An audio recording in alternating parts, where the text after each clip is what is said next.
葉子咪嬲我啦！佢明明見到我喺度啦，都話佢自己瞓咗。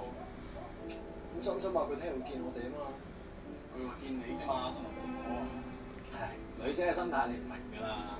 你而家兩個有芥蒂，講嘢唔方便。咁當我聽日同你安慰佢，幫你做翻和事佬咁咪得？唔係咁嘅喎，唔該曬你咯。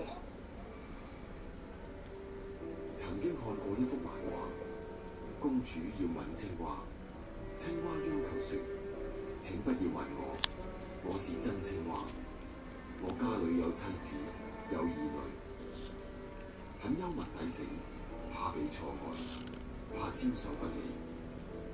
多數男人都知道自己是青蛙，也甘心永遠做青蛙，這是現實。喂，做手指抽啦！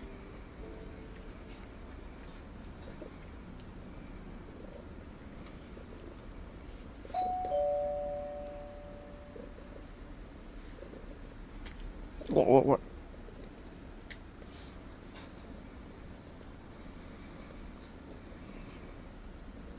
阿峰，我哋問候葉子。